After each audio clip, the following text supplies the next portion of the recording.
somewhere on a Monday morning once again, and I'm glad to say that Pat McArt has returned to the land of his birth, and the county of his birth as well. He's in Donegal. How are you, Pat?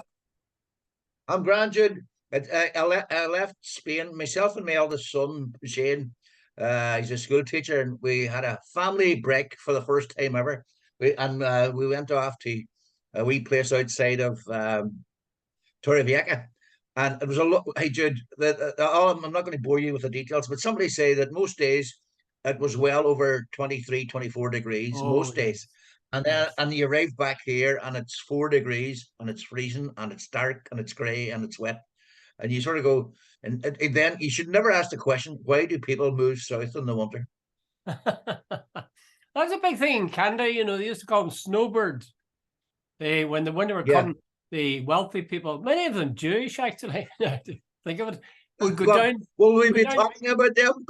Yeah. But they would go down to Florida and spend 3 months down there and then come back again when the winter largely. Yeah. But you see, that gives you a great boost, Pat. You feel like yourself? Oh, yeah. It's a lovely week. I know most, I'd say 75%, 80%, the sun was shining. And then there was just, I think, one overcast afternoon. It was lovely. And it was a lovely break. It really was. And it invigorates you. And you get your vitamin D and C and whatever else the hell you get. Oh, that's good. And it's a nice way to spend a week. Yeah. You didn't find that the trip it's how long was the flight? 2.5 hours. That's quite a long time. Did you find that? I know. I have two tricks. One, I usually bring a book, and if I get into the book, suddenly you discover, when you get on the plane and it says, the flight time will be 2 hours and 35 minutes. First thing I get on the book, and maybe an hour past. Then I put my head up against I always get the window seat and put my head up against that and sleep for maybe 40 minutes and then go back to the book. And the next thing, cabin crew prepare for landing, and you're there. So I'm quite happy. Brilliant. Well, I'm afraid I don't have your literary aspirations. I just asked for a big gin. Okay. Let's talk about, obviously, the Middle East, but in particular, a man called MICHEÁL Yahoo. It seems that many of their names end in Yahoo.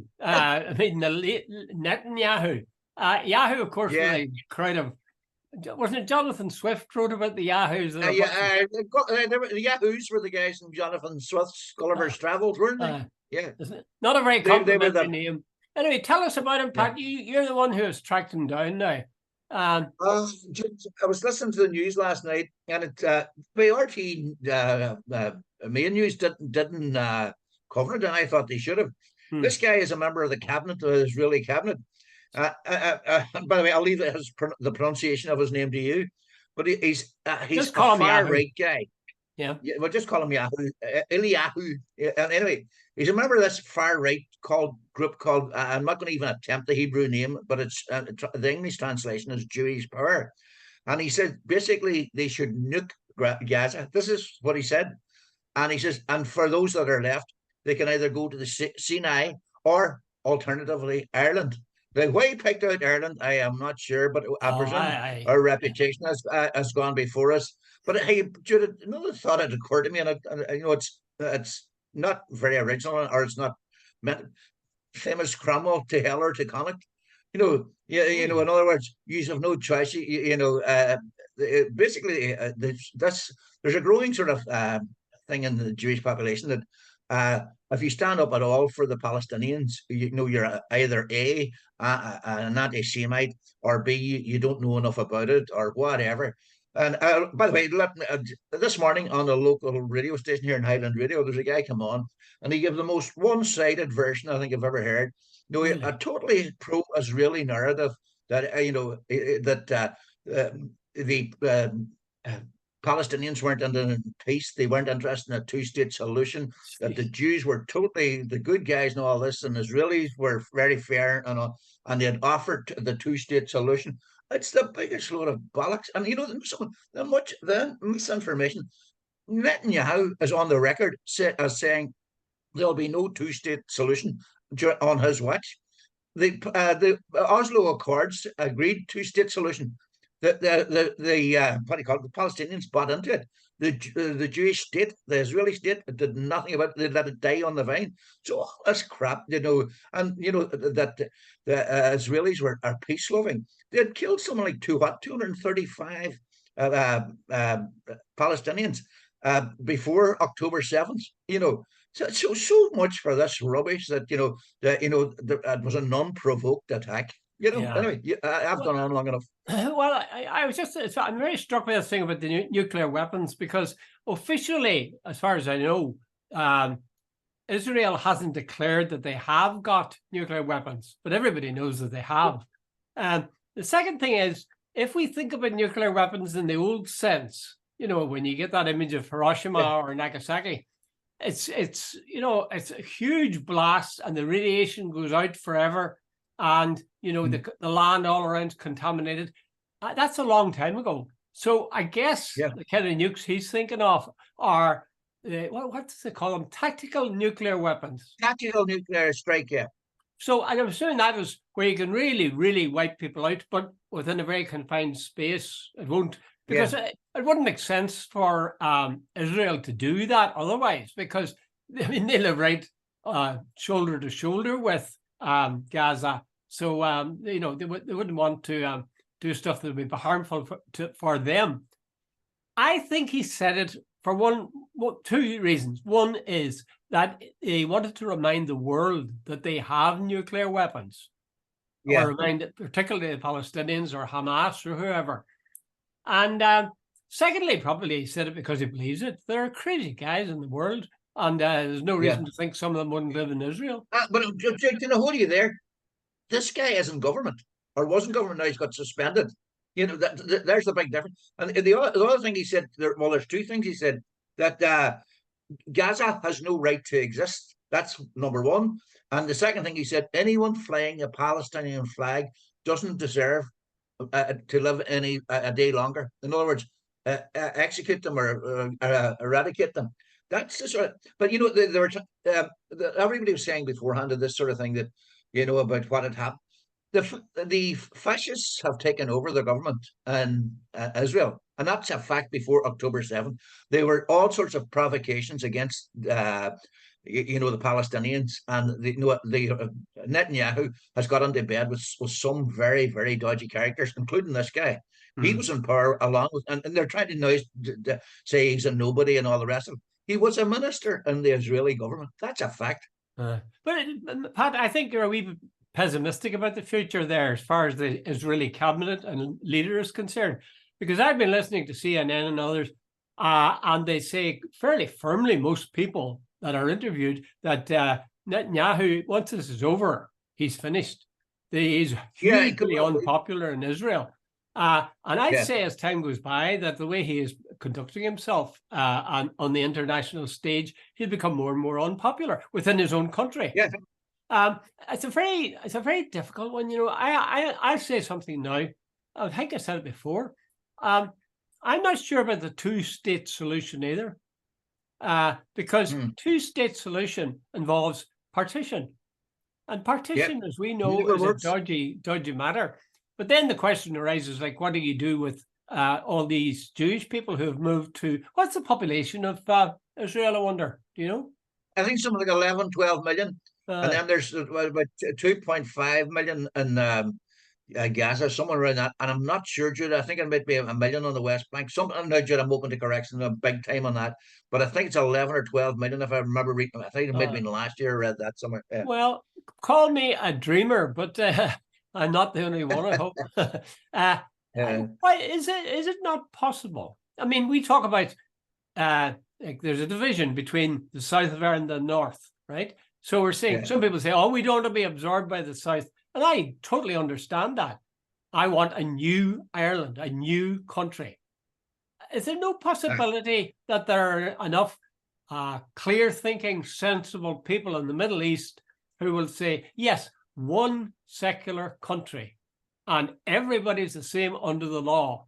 Or is it that Israel is so used to holding the whip hand and having power that it's a drug and they can't do without it? I think it's the latter, Jude.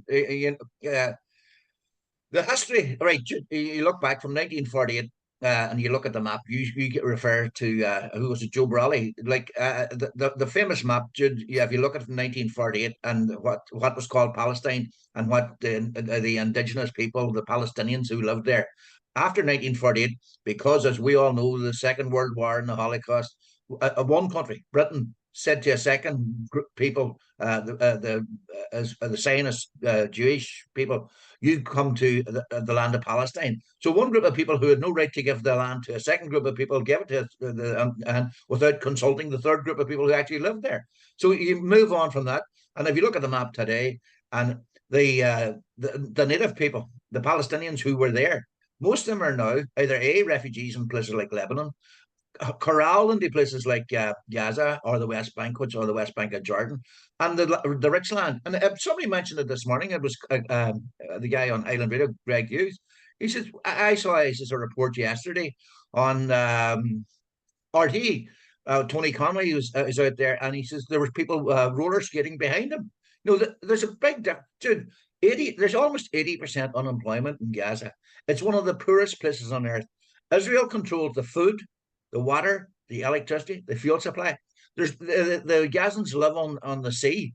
They're not allowed to fish there. There's really patrol. They're not allowed anything and to land. There's no airport, and yet you're told that the Gazans and the Palestinians are the problem. Should anybody with a brain, that wants to see the facts, he can't come to a conclusion. In other words, remember Eamon McCann's famous one about Widgery. The evidence all pointed one direction, but the verdict was totally different. Well, the verdict in regard to Israel is like, you cannot turn around and say you're the victims. Yeah, I suppose the best thing, like I actually think that a one-state solution such as I have outlined would be the best answer if you get enough people who would believe in it.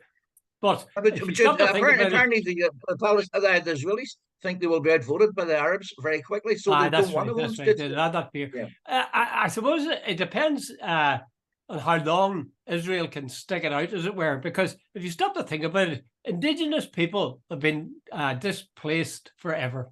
Like the US is built on the destruction of indigenous people. Canada, destruction. Australia, New Zealand, South Africa. There's any number of countries where the local populace they've lost power, they've been moved off. And even in South Africa, the big thing was, there was no way the whites were going to get back to the land that they had. So with the passage of time, we learned to accept that as normal, and it's a shocking thing. Anyway, the best we can hope for, I think, is a two-state solution. But there's something I wonder. The best comment, I take my hat off to, is amazing, because I think he's a right-wing guy, and I don't want to have any part of him. I don't like him as Taoiseach. But Leo Varadkar said that this is looking very like revenge, and he is spot on. And he's one of the few. That's why your man was saying, send the Palestinians to Ireland, because they're not singing the same song that Joe Biden is singing, or Rishi Sunak is singing, or all the others, Macron and so on. So I feel proud of Leo Varadkar for doing it that way. But here's a question for you. After Hamas, say the Israeli gun and they smash Hamas, what happens after that? And the other thing as well, just come into my head, because you mentioned there Joe Biden. The Americans, I think the Americans, to use a colloquial term, are shitting themselves now, because Israel has become so unpopular. The Arab world is starting to rise up. Hezbollah in Lebanon is starting. There's an odd attack on various American interests in the Middle East. Syria and Iran are sort of pulling back the reins, and the Americans. When does support from Israel become counterproductive for the Americans? Yeah.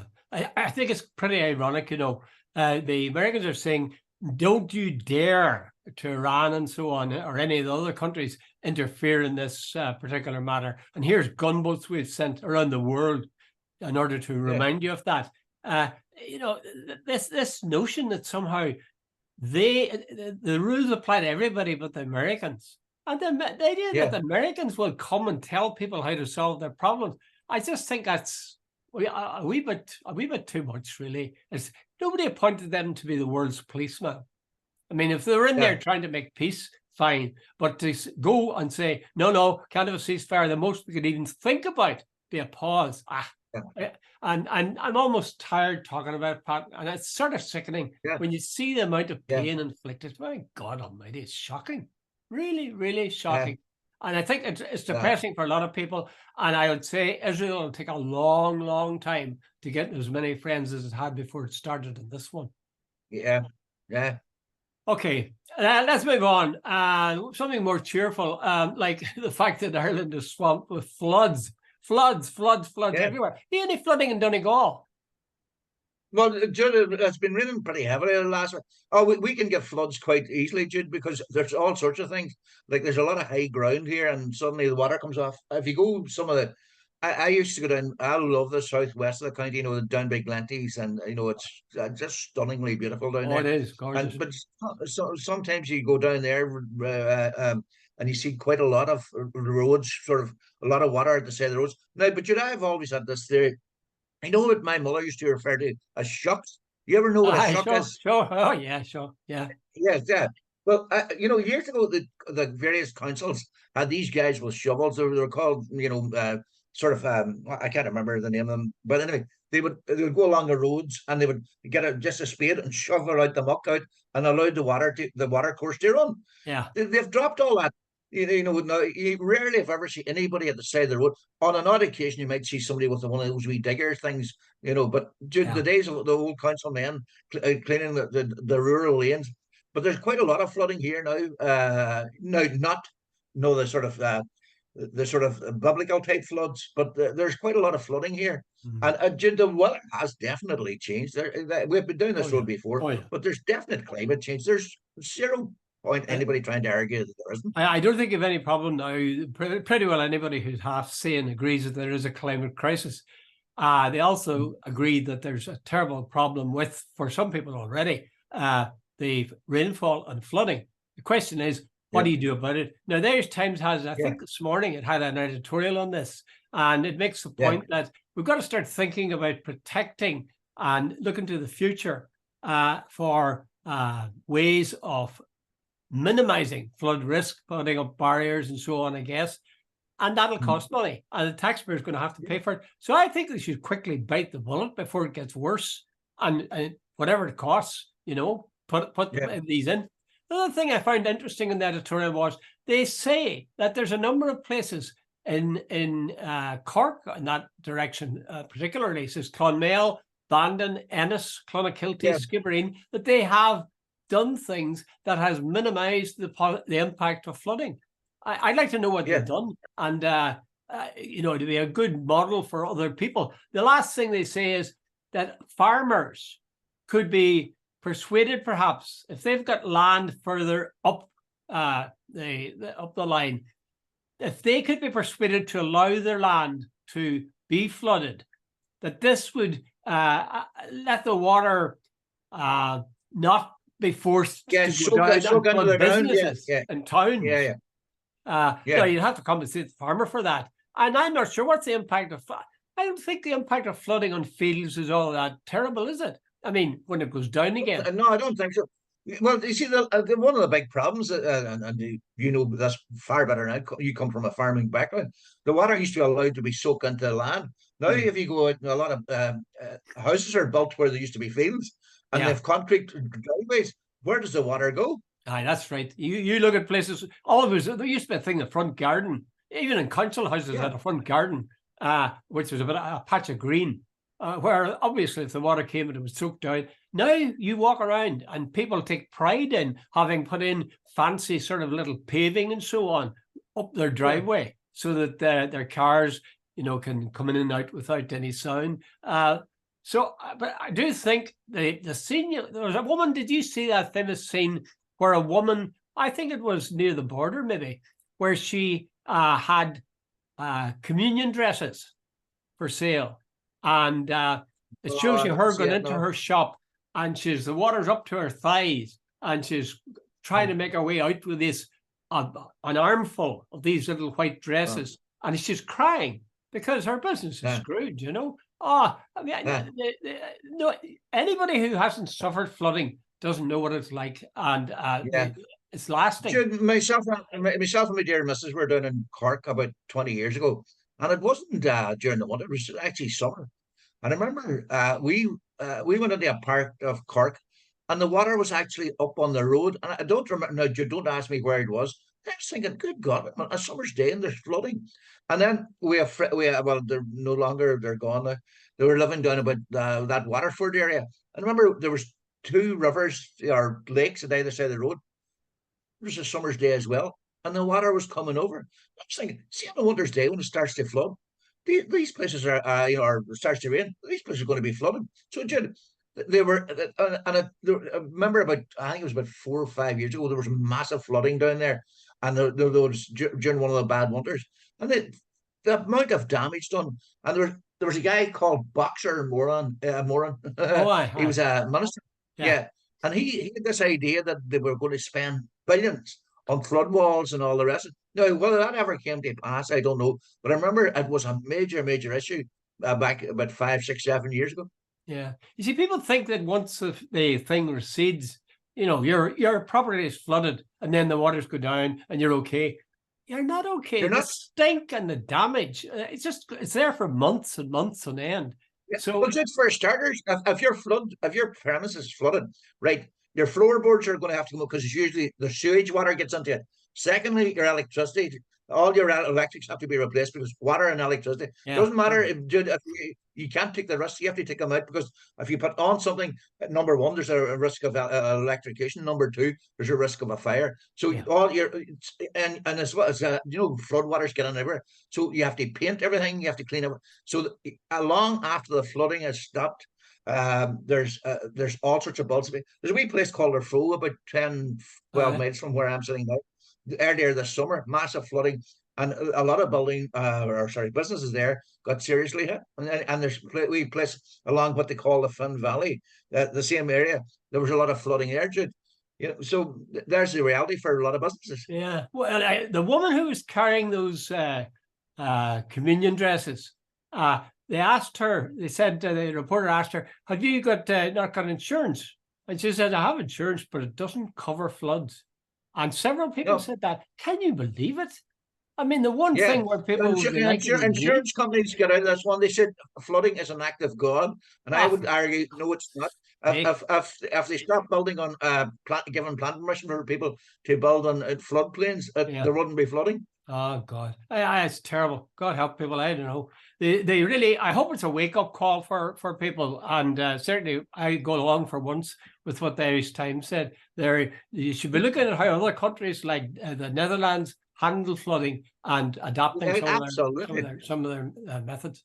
Okay, let's go to the highlight of the weekend, which was obviously nothing to do with the Middle East. It was MICHEÁL Martin's Ard Éis. Fianna Fáil in all their pomp and glory, and MICHEÁL giving a stirring speech to the troops. You're going to have to lead in this one because I was sitting in the middle of a plane while he was giving this speech. So what did you make of it? Oh, well, I listened to his speech. Well, I had to listen to his speech, actually. I was watching football, and then my wife switched over to this. He addressed the full hall. They were all very attentive. They clapped vigorously. At one point, one woman stood up and to give a standing ovation, but she sat down again quickly because nobody else joined her. Nobody joined her? No, I thought he was very fluent, but MICHEÁL has a way of speaking that's very quick and sharp. And, I think he was more measured with it, or at least some intervals of slow talking. It had more impact, but it was a very sort of efficient sort of a speech. And he touched on all the bases and the things that needed to be done and the things they had done. But the key thing was that he made it clear that he would be leading them into the next election. Now, some people say, well, are you sure of that? And others say, yes, of course, he wouldn't come out and say it like that in public in front of the troops if he didn't mean it. What would your view be on that? I have my own thoughts. I'd be very cynical. He has to say, it'd be dead in the water if he says, no, I have no intention of leading him into the next election. So he's going to say that irrespective whether he is intending to do it or not intending to do it. It's an irrelevance. He's going to say that publicly anyway. Yeah. Now, at one stage, he was on very sort of shaky ground. Back a couple of years ago. I'm not so sure now, Jude, that there's any big contenders out there. There was Jim O'Callaghan at one stage was the intellectual, senior counsel and a bright guy, high profile. He was up there. The Barry Cowan was a possible contender at one stage, and he blocked his copybook. He was driving a car for 11 years on a provisional license, and I'm a minister. Good God! And then there was Dara Calleary. He got, I think, was he involved in Golfgate or something? And then suddenly there were none. So now MICHEÁL's almost unchallenged. But MICHEÁL, I have talked to several Fianna Fáil people, and they are absolutely pissed off with his obsession with Sinn Féin. They are really pissed off. They said he can never make a speech without reference to Sinn Féin. He said every speech he makes, be it about Northern Ireland, be it about housing, be it about health, somewhere he has to have a bash at Sinn Féin. And they're sort of saying, like, like the old one about the I remember years ago when the Good Friday Agreement came on, David Trimble didn't sell the positives for unionism. All he could do was sell, we didn't sell out in this and we didn't sell. In other words, it was a total negative thing. Well, MICHEÁL never seems to be capable of saying, Fianna Fáil have done this and we bash Sinn Féin. He just, he should be selling the positives all the time. Well, by the way, last night I watched the week.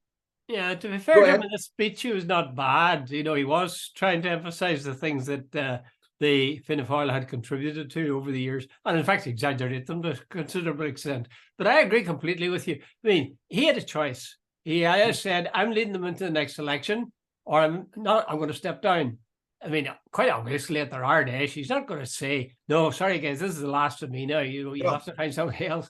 The proverbial lame duck. Do you remember Alex Ferguson, did that at one stage? Yeah. Announced he was going to retire. And then he suddenly realized the effect it was having, and he said, no, that's off. And he's very wise. The same, it's a bit like Joe Biden saying that he wasn't going to, he's just run for 1 year or one term of office. And he'd be a lame duck from then on. He'd be finished. So, absolutely. But here's the thing: it's as MICHEÁL, right? He's probably right. Three options: A, the one that he's going to lead Fianna Fáil into the next election. B, go for a European commissioner type thing. Yes. There you've got it. Yeah. Or three, could he cut to the chase and sort of say, at the next elections, I'm going to stand for presidency. I'm buying out presidency. I'm buying out of party politics. That's right. Those are somebody mentioned, the commentators mentioned that he could land a job as a commissioner in Europe with no bother. We know that, and he spent quite a bit of time in Europe. So he's laid the groundwork for that. Also, of course, he would be a contender, definitely, for depending who else is running, I suppose, but as president. So either way, I mean, he's got a nice number.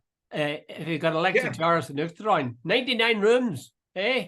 MICHEÁL's children are growing up, 99 rooms. And then he could go out and talk about the people being homeless, like a president. You keep bringing this up. It's not me. Guys, somebody has to do it. Hold on. Somebody has to do it. You can't have uncritical acceptance. So we Jay keep doing me. The president of Ireland the presidency didn't start with Michael D. Higgins, and he didn't ask for. He's the one we've had for the last 14 years. Hold on. It's where the president lives. It just so happened that the most people in Ireland voted for Michael D, and he lives where the president's residence is. Even though he told a lie. He didn't ask for 99 rooms. Build 99 rooms. It just so happens that he lives there. Go ahead. Maybe it's the fact that he's so small that I find that 99 rooms so annoying. Because even if he was in one, he wouldn't be filling very much of it. Anyway, I wish I had MICHEÁL Martin's problems. Either he leads Fianna Fáil into the election and they do very well, so he'll stay on. If he goes into the next election and they crash, as they probably will, he can step into a commissioner's job, or he can think about the running to the. He's been in politics forever. He's been in politics since way back in the 90s. No, he did one good thing. Politics since Charlie Hockey's time. That's how long in politics he's been. Yeah, and he did some good things. He got rid of smoking indoors at restaurants and stuff. I thought it was pretty good. But very important to know when to leave the stage. Jerry Adams knew when to take him. Sure, by all accounts, he's a very, very decent man, a very honourable man. Yeah. totally to give him credit for that. Now, I don't agree with his politics in regard to the North. In fact, I think they're milk Yeah, and water at yeah, best. yeah, yeah. But he's a decent man and so on. And then, someone when a lot of the other rats got off the sinking ship that was Fianna Fáil several years ago, and I mean, his quite a lot colleagues. of I them mean, is just that the same thing as his colleagues? yeah, okay, you're right. You can call them his colleagues, but anyway, he stayed, and at that time, possibly to his own detriment. Other ones left with big pensions and went on to, not only are they getting their pensions, but they're also went on to do other things where they doubled their money. He basically stayed where he was, fought to rebuild the party, and did a reasonably good job in very, very difficult circumstances. Yeah. And he managed to get himself elected as Taoiseach, as somebody said it would never happen. He did. Yeah, there was a time, I remember, it wasn't that long ago, when to say even that you had any interest in Fianna Fáil was like saying you're interested in lepers. Yeah, It really looked like that party was going to become extinct. And MICHEÁL, yeah. fair play to him, he's brought it up to sort of respectable levels. I But think the development key again, yeah. thing is now, the next election, how will they do? And it might even be just the Yeah. local elections will point the arrow whatever way it's Yeah. going. If they're doing better and if they did significantly better, great. But if they stay as low as they are, what is it, 15% or something, or Yeah, even yeah, slip somewhere back? around that. I'm a bit Here's the worried. thing: no matter what anybody says, Fianna Fáil for many, many years was part of the DNA of the Irish political scene. A lot of people just voted them because they were Fianna Fáil. Yeah, No, at yeah, the last general election, yeah, not general election, local council election, Fianna yeah, Fáil got the most councillors elected. And obviously, that cannot be overruled. There's still a base there for them, and so on. And at local election, a local level, Fianna Fáil has still got a very strong, sure, they know the claim about Fianna Fáil or Sinn Féin at the last general election was yeah, they miscalculated. yeah. Fianna Fáil never miscalculated elections. They've always got the right number of candidates and all the rest. If they don't get elected, fair enough. But they're crafty and they know they do the groundwork. Yeah, they've been around long enough. Although I'd have to say that Micheál Martin's pretty capable. Certainly quite a good Yeah. speaker. But has he got a strong kind of Praetorian Unique guard selling around him? point. Like if you take Yeah, Sinn Féin, for example, you could name off 5 names of people everybody would know immediately. yeah, I yeah, don't know if you do the same thing with Micheál. They really, yeah. there isn't strength and depth there. No, I no, don't think. exactly. But sure, have you read Stephen Walker's book about John Hume? That whole thing, Sinn Féin used to go to when they were meeting Tony Blair or whoever it happened to be. Martin McGuinness and Jerry Adams would bring Siobhan O'Hanlon or Pierce Doherty or Martin Ferris. These people were hardly household names in their own houses, but Yeah. Sinn Féin made them household. John would stroll on with his hands in his pocket he didn't really build a party. Fianna Fáil right now are very similar. I bet you couldn't name 5 senior Fianna Fáilers if I asked you now. No, not at all. I couldn't. Yeah. I wonder why Hey, is by the that? way, Why is that? Is it that are they fearful of cultivating these people that they might then unseat them as leader? Is that the idea? Is that the fear? yeah, maybe it's the old Italian one. Always have to leave a bullet in the chamber to shoot your second in command. I hadn't there's heard that one before. yeah, That's a good one. during the Second World War, apparently that was one of like Fianna Fáil. They just don't seem to be having it at the minute. Yeah, Like there are very few big players. As I said earlier, a lot of the guys who at one stage were jockeying and for position of leadership have fallen by the wayside. Like yeah. MICHEÁL seems to be unchallenged. In fact, Jude, right now, if you ask me, like there's Charlie McConlogue, who's the local TD here. He's the Minister for Agriculture, but I don't think Charlie's going to go much higher than what he currently is. It doesn't look like it. And there's, I saw him at you know, there was a clip of him at the Ardèche, sitting looking quite angelic. But I'd agree with you. I think he's by the got way, a I want to put it on the record. Charlie's is a genuinely nice, decent fella. yeah. He really genuinely, Yeah. yeah, Well, I was going to say all, but obviously not all Donegal people are really nice. There are exceptions. There are yeah, serious yeah. exceptions, There are but exceptions. by and large, Uh, they're very good people. Okay, have we run the gamut of topics from A to B, or have you no, but anything there's else to more. say? Just before you go, I was just listening to someone this morning. Right now, as we speak, it looks like the 2024 American presidential election will be the same 2 candidates, namely Biden and Donald Trump. Yeah. What do you make of that? Well, I make it a chill hand runs down my back, because I also saw that in some like 6 of the swing states, Trump had a clear lead on Joe Biden at present. According to polling. Mother of God, they couldn't make the same mistake again, could they? Absolutely. I was listening to Matt Fry, the Channel 4 guy. He's very good. Very, very good. And he says you always have to take into American American geopolitics, American domestic politics. And he says basically, what do you call him? Trump he says right now this war in the Middle East has totally exercised the born again Christian right. He says these people see in Donald Trump the big support for Israel, and he says that is going to be a major prong in the American general election. And Joe Biden's Biden can't even afford to be nice to the Palestinians, because that's going to alienate a massive. And by the way, apparently the swathe of Christian right is unbelievable. It's a major block of voters. Well, I'm sure that'll have an impact, but I also saw a thing which said that while it may be that the Christian right in America would be looking at Israel and very influenced by what was happening, that by and large, the American people don't really give much of a damn. The foreign policy isn't something that worries them, except their troops are out there dying. That's when they get worried. So in this case, they wouldn't have that problem. Anyway, is that the happy note which you're going to end it? I'm trying to remember. That's a happy note. The only half decent thing, Jude, since we started talking, I'm looking out the window. It had been raining and it was grey. There's actually a bit of light, and it looks like a wee bit of sun starting to come out here. Right. It's exactly the same here. Look at my window. So as we started, we'll finish with a weather report. I know. I just want to mention this. This is it Irish Book Week, or is it World Book Week or something? Because I heard it on RT earlier today, and they were referring to the fact that so many writers around Dublin, and one of them that they mentioned was Brenton Behan, and they asked him, they quoted him on somebody asked him, what's the difference in prose and poetry? Oh, brilliant! I think. Do you know it? Do you know the answer? Can you say the whole thing? There was a young man called Pollux. What's the next line? What's the next line? Have you gone out? It had been up to his bollocks, but he said, you're in it. You jumped to the end. You should have given the tweet. I would nearly finished anyway. Good luck. Okay, Pat, thanks.